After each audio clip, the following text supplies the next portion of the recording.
تصحیح کہتے ہیں لغت میں بیماری سے درست ہو جانا، اور اصطلاح میں کسی فریق پر صحیح صحیح تقسیم نہ ہونے کی صورت میں حصوں میں اصول کے مطابق زیادتی کرنا۔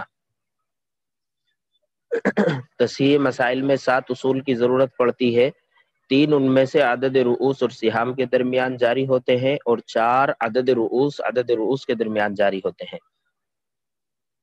بہرحال وہ 3 جو عدد رؤوس اور سہام کے درمیان جاری ہوتے ہیں، ان میں کا پہلا قاعدہ یہ ہے، اگر کسر واقع نہ ہو ایک جماعت یا زیادہ کے درمیان اور ان کے عدد رؤوس اور سہام میں تماثل کی نسبت ہو تو ضرب دینے کی ضرورت نہیں۔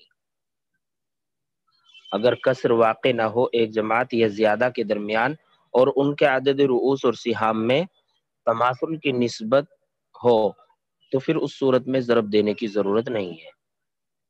جیسے زید میت، اباوان بنتان، ماں باپ ہیں اور 2 بیٹیاں ہیں، تو 6 سے مسئلہ بننے کے بعد ماں باپ کو سدس ایک مل جائے گا، ایک ایک کر کے مل جائے گا، یعنی 2 ان کے ہو گئے، اور سلوسان 2 بیٹیوں کو مل جائے گا 4۔ اب یہ 4 2 پر برابر تقسیم ہو رہا ہے، اور یہ 2 ماں باپ پر برابر تقسیم ہو رہا ہے ایک ایک کر کے۔ تو یہاں پر جو ہے کسر واقع نہیں ہو رہا ہے ایک جماعت پر یا زیادہ پر، اور ان کے عدد رؤوس اور سہام میں تماثل کی بھی نسبت ہے، تو اب ضرب دینے کی ضرورت نہیں، برابر برابر تقسیم ہو گیا۔ قاعدہ نمبر 2، اگر کسر واقع ہو ایک جماعت پر لیکن ان کے سہام اور عدد رؤوس میں توافق کی نسبت ہو تو ضرب دیا جائے گا ان کے عدد رؤوس کے وفق کو جن پر کسر واقع ہوا ہے اصل مسئلے میں، اور بر تقدیر اول میں ضرب دیا جائے گا۔ جیسے زید میت، اباوان بنات 10۔ قاعدہ ایک مرتبہ اور سنیں، اگر کسر واقع ہو ایک جماعت پر لیکن ان کے سہام اور عدد رؤوس میں توافق کی نسبت ہو، ان کے عدد رؤوس اور سہام میں توافق کی نسبت ہے، تو ضرب دیا جائے گا ان کے عدد رؤوس کے وفق کو اصل مسئلے میں اور بر تقدیر اول میں۔ عدد رؤوس کا وفق نکالیں گے، جن پر حصے ٹوٹ رہے ہیں ان کا وفق نکال کر کے اصل مسئلے میں ضرب دے دیں گے، اور اگر مسئلہ عائلہ ہے تو اول میں ضرب دے دیں گے۔ جیسے زید میت، اباوان بنات 10، تو مسئلہ 6 سے بنے گا، 6 کا سدس اباوان کو دے دیں گے ایک ایک کر کے، اور 6 کا سلوسان بنات جو 10 ہیں ان کو دے دیں گے 4۔ تو یہ 4 10 پر برابر برابر تقسیم نہیں ہو سکتا بلکہ کسر لازم آ رہا ہے، تو اب دونوں میں نسبت دیکھیں گے، 4 میں اور 10 میں کون سی نسبت ہے؟ توافق کی نسبت ہے، 2 کا عدد دونوں کو کاٹ رہا ہے، 4 کو 2 مرتبہ میں، 2 ایکم 2، 2 دونی 4، 2 مرتبہ میں 4 کو کاٹ رہا ہے، اور 10 کو 5 مرتبہ میں، 2 پنجے 10، تو عدد رؤوس کا وفق نکال لیں گے 5، اور پھر اس 5 کو جو ہے مضروب بنا کر کے اصل مسئلے میں ضرب دے دیں گے، 5 چھنگ 30، 30 سے مسئلے کی تصحیح ہو جائے گی، اور پھر اس مضروب کو ہر ایک کے سہام میں ضرب دے دیں گے، 5 دونی 10، یعنی اباوان کے حصے 2 میں ضرب دے دیں گے، تو 5 دونی 10، 5 5 کر کے ان کو مل جائے گا، اور 5 چوک 20، یعنی سلوسان جو 4 ملا ہے بنات 10 بنات کو اس میں ضرب دیں گے، تو 5 چوک 20، تو 10 بیٹیوں کو 20 حصے ملے، 2 2 کر کے ہر ایک کو تقسیم کر دیا جائے گا۔ تیسرا قاعدہ عدد رؤوس اور سہام کے درمیان والا وہ یہ ہے کہ اگر عدد رؤوس اور سہام کے درمیان توافق کی نسبت نہ ہو بلکہ تباین کی نسبت ہو تو اس وقت حکم یہ ہے کہ پورے عدد رؤوس کو مضروب بنا کر اصل مسئلے میں اور بر تقدیر اول میں ضرب دیا جائے گا، بر تقدیر اول میں ضرب دیا جائے گا، یعنی اگر مسئلہ عائلہ ہو تو تباین کی نسبت ہو، نہ توافق کی نسبت ہے نہ تماثل کی نسبت ہے بلکہ تباین کی نسبت ہے، تو اس صورت میں پورے عدد رؤوس کو، کل عدد رؤوس کو مضروب بنا کر اصل مسئلے میں ضرب دے دیں گے۔ جیسے زید میت، اب بنات 5، یہ مثالیں آپ نے لکھ رکھی ہیں، ان پہ بس نظر رکھیں آپ۔ تو اب ہے اور بنات 5 ہیں، تو اب کو سدس 1 مل گیا، اور 5 بنات کو سلوسان 4 ملا، اب یہ 4 5 پر برابر تقسیم نہیں ہو سکتا، کسر لازم آ رہا ہے، اس وجہ سے تصحیح کی ضرورت ہے۔ نسبت کون سی ہے؟ 4 میں اور 5 میں تباین کی ہے۔ تو اب پورے عدد رؤوس کو، عدد رؤوس 5 ہے، اس 5 کو مضروب بنا کر اصل مسئلے میں ضرب دے دیں گے، 5 چھنگ 30، 30 سے مسئلے کی تصحیح ہو جائے گی۔ پھر اسی 5 مضروب کو ہر ایک کے سہام میں ضرب دے دیں گے تو تصحیح سے ہر ایک کا حصہ نکل آئے گا۔ 5 ایکم 5 باپ کے حصے سدس میں ضرب دیا، اسی طرح ماں کے حصے 5 ایکم 5 میں ضرب دیا تو 5 5 انہیں مل گیا، اور 5 چوک 20 سلوسان 4 میں جب ضرب دے دیں گے تو 5 چوک 20، 20 جو ہے 5 لڑکیوں کو ملے گا، 4 4 کر کے ہر لڑکی کو مل جائے گا۔ اس 20 کو جب 5 جگہ تقسیم کریں گے تو 4 4 ہر لڑکی کو مل جائے گا، ہر ایک لڑکی کا حصہ 4 ہوگا۔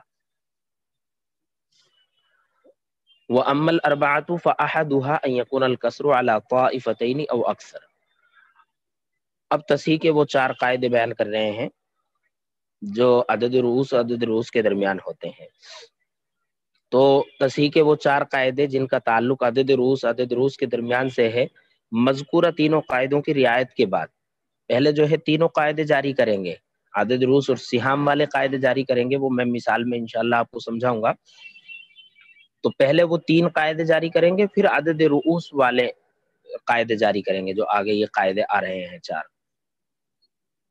تو مذکورہ تینوں قاعدوں کی رعایت کے بعد قاعدہ نمبر 1، اگر کسر واقع ہو 2 جماعت یا زیادہ کے درمیان لیکن ان کے عدد رؤوس کے درمیان تماثل کی نسبت ہو، عدد رؤوس کے درمیان تماثل کی نسبت ہو، تو حکم اس وقت یہ ہے کہ ان میں سے کسی ایک عدد کو لے کر اصل مسئلے میں ضرب دے دیں گے۔ حاصل ضرب جو ہے تمام فریق کا تصحیح مسئلہ کہلائے گا۔ دوبارہ سنیں، اگر کسر واقع ہو 2 جماعت یا زیادہ کے درمیان لیکن ان کے عدد رؤوس کے درمیان تماثل کی نسبت ہو، تو حکم اس وقت یہ ہے کہ ان میں سے کسی ایک عدد کو لے کر اصل مسئلے میں ضرب دے دیں گے۔ حاصل ضرب تمام فریق کا تصحیح مسئلہ کہلائے گا۔ میت، بنات 6، جدات 3، اعمام 3، یہ مثال کتاب کے اندر بھی ہے، آگے بھی جو مثالیں آئیں گی وہ کتاب کے اندر ہی ہیں، لیکن سمجھنا بہرحال ضروری ہے۔ تو بنات 6 ہیں، جدات 3 ہیں، اعمام 3 ہیں۔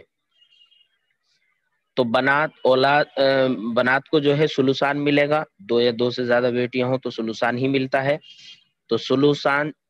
اور جدات کو جو ہے سدس ملے گا، ماں نہیں ہے اسی طرح باپ نہیں ہے تو جدات کو سدس ملتا ہے۔ تو جدات 2 یا 2 سے زیادہ ہوں تو انہیں سدس ملتا ہے، چاہے ایک ہو چاہے زیادہ ہو۔ تو جدات کو سدس اور بنات کو سلوسان، اور اعمام جو ہے یہ عصبہ بنیں گے۔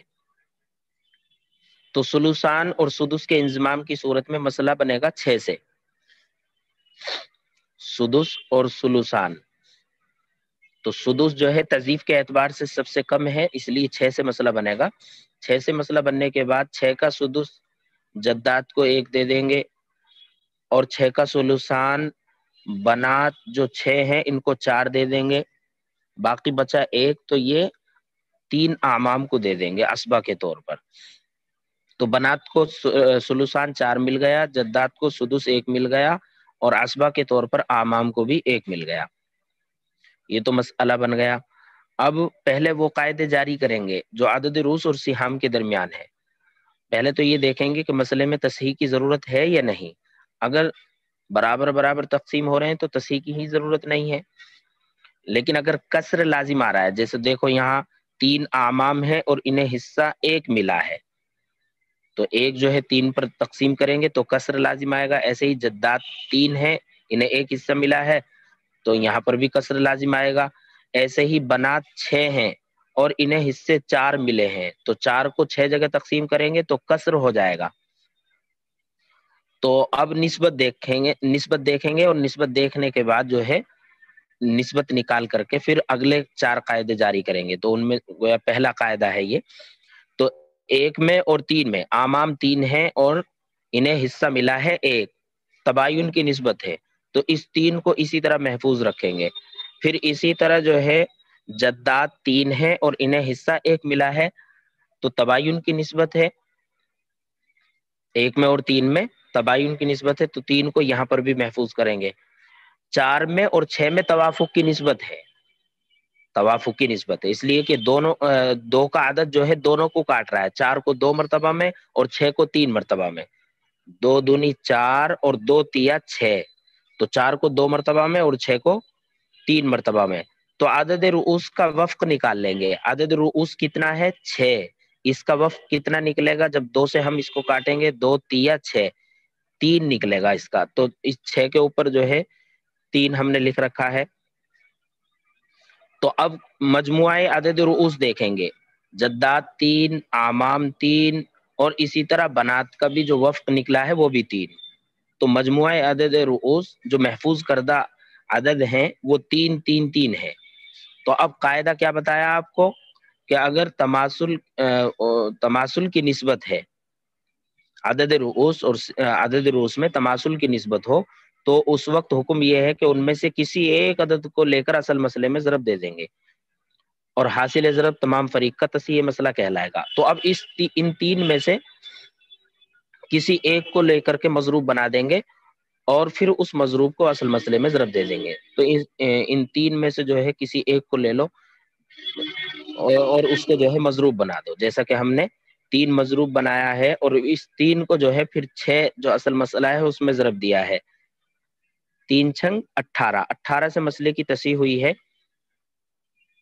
اور پھر اس تصحیح سے جو ہے ہر ایک کو حصہ دینے کا طریقہ یہ ہے کہ ہر ایک کے سہام کو مضروب میں ضرب دیا جائے یا مضروب کو سہام میں ضرب دے دیں۔ چنانچہ 3 مضروب کو ہم نے بنات کو چونکہ 4 ملے ہیں تو اس 4 میں ضرب دے دیں گے، تو 3 چوک 12، جدات کو 1 ملا ہے 3 × 3، اعمام کو 1 ملا ہے 3 × 3، تو 3 اعمام ہے اور انہیں حصے بھی 3 مل گئے، ایک ایک کر کے تقسیم کر دیں گے۔ ایسے ہی جدات کو 3 مل گئے اور 3 ہی جدات ہیں تو ایک ایک کر کے ہر ایک کو مل جائے گا، اور بنات 6 ہیں تو 3 کو جب ہم نے 4 میں ضرب دیا تھا تو 3 چوک 12، اور لینے والی کتنی ہے؟ یہ 6، تو 2 2 کر کے ہر ایک کو حصہ مل جائے گا۔ تو پہلا قاعدہ یہ ہے عدد رؤوس والا کہ اگر کسر واقع ہو 2 جماعت یا زیادہ کے درمیان لیکن ان کے عدد رؤوس کے درمیان تماثل کی نسبت ہو، تو اس وقت حکم یہ ہے کہ ان میں سے کسی ایک عدد کو لے کر اصل مسئلے میں ضرب دے دیں گے، حاصل ضرب تمام فریق کا تصحیح مسئلہ کہلائے گا۔ تو پہلے تینوں قاعدوں کی رعایت کریں گے۔ تینوں قاعدوں کی رعایت کا مطلب کیا ہے؟ یعنی پہلے تینوں قاعدے جاری کریں گے، عدد رؤوس اور سہام والے، عدد رؤوس اور سہام والے جو تینوں قاعدے ان میں دیکھیں گے، جہاں توافق ہے تو وہاں وفق نکالیں گے، اور جہاں جو ہے تباین ہے تو کل عدد رؤوس کو لے لیں گے، جیسے کہ یہاں پر ہم نے کل عدد رؤوس 3 اعمام 3 کو لیا، کل عدد رؤوس جدات 3 کو لیا، اور جہاں وفق نکل سکتا تھا وہاں جو ہے وفق عدد رؤوس کے وفق کو لے لیا، جیسے کہ بنات میں جو ہے ہم نے عدد رؤوس وفق 3 لیا ہے۔ تو اس طرح سے پہلے تینوں قاعدے جاری کریں گے، اس کے بعد پھر یہ اگلے 4 قاعدے جاری کریں گے۔ تو یہ ایک قاعدہ مکمل ہو گیا۔ دوسرا قاعدہ بھی آپ سمجھیں، دوسرا قاعدہ یہ ہے کہ اگر کسر واقع ہو 2 جماعت یا زیادہ کے درمیان اور ان کے عدد رؤوس میں تداخل کی نسبت ہو، تو اس وقت حکم یہ ہے کہ اکثر عدد کو اصل مسئلے میں ضرب دے دیا جائے گا، حاصل ضرب تمام فریق کا تصحیح مسئلہ کہلائے گا۔ اگر کسر واقع ہو 2 یا زیادہ جماعتوں کے درمیان اور ان کے عدد رؤوس میں تداخل کی نسبت ہے، ان کے عدد رؤوس میں آپس میں تداخل کی نسبت ہے، تو جو بڑا عدد ہے اس کو اصل مسئلے میں ضرب دے دیں گے، یعنی اسے مضروب بنا کر کے اصل مسئلے میں ضرب دے دیں گے، حاصل ضرب تمام فریق کا تصحیح مسئلہ کہلائے گا۔ زید میت، زوجات 4، جدات 3، اعمام 12، زوجات 4 ہیں اور جدات 3 ہیں، اعمام 12 ہیں۔ زید کا انتقال ہو گیا، اس کی ورثہ میں زوجات 4، جدات 3، اعمام 12۔ زوجات کو اولاد نہ ہونے کی وجہ سے ربع ملتا ہے اور جدات کو سدس ملے گا، اور اعمام جو ہے اسبہ بنیں گے۔ تو ربع اور سدس کے انضمام کی صورت میں مسئلہ کتنے سے بنتا ہے بھائی؟ 12 سے بنتا ہے، اس لیے کہ ربع جو ہے یہ نوع اول کا ہے، تو نوع اول کا ربع جب نوع ثانی کے کل یا بعض سے مل جائے تو مسئلہ 12 سے بنتا ہے۔ وہ 5 قاعدے آپ کے ذہن میں ہر وقت رہنے چاہیے۔ تو ربع جو ہے سدس سے مل گیا، نوع ثانی کے سدس سے مل گیا، تو مسئلہ 12 سے بنے گا۔ 12 سے بننے کے بعد 12 کا ربع 3 زوجات کو دے دیں گے، 12 کا سدس 2 یہ 3 جدات کو دے دیں گے، 12 کا سدس 2 جدات کو دیں گے، اور باقی بچا 7، 3 اور 2 5، تو باقی بچا 7 جو ہے یہ اعمام کو دے دیں گے اسبہ کے طور پر۔ اب پہلے تینوں قاعدے دیکھیں گے کہ تینوں قاعدوں میں سے توافق، تباین اور تماثل میں سے کون سی نسبت ہے، پھر اس کے مطابق اگلے قاعدے جاری کریں گے۔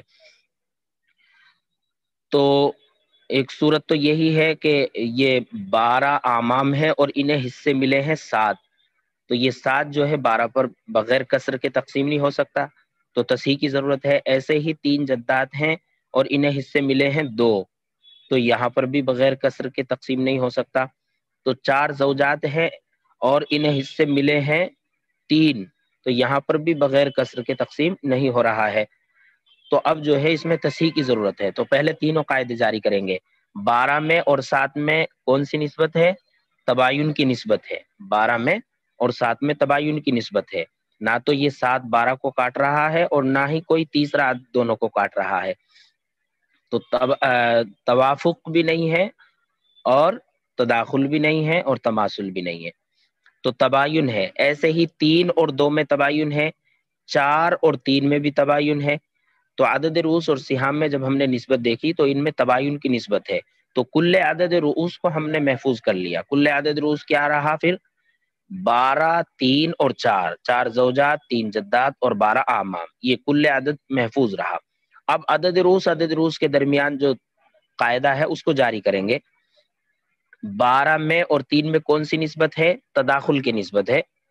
12 میں اور 3 میں تداخل کی نسبت ہے۔ 3 کا عدد 3 مرتبہ میں نہیں 4 مرتبہ میں 12 کو کاٹ رہا ہے، 3 چوک 12، تو 4 مرتبہ میں 12 میں داخل ہو رہا ہے یا 12 کو کاٹ رہا ہے، تو تداخل کی نسبت ہے۔ تو تداخل کی صورت میں کیا بتایا کہ بڑے عدد کو لے لیں گے۔ تو اب اگلے عدد میں دیکھیں گے، بڑا عدد 12 ہے، تو اب اگلے عدد میں نسبت دیکھیں گے۔ 12 میں اور 4 میں کون سی نسبت ہے؟ اس میں بھی تداخل کی نسبت ہے۔ 3 مرتبہ میں جو ہے یہ 12 کو کاٹ رہا ہے،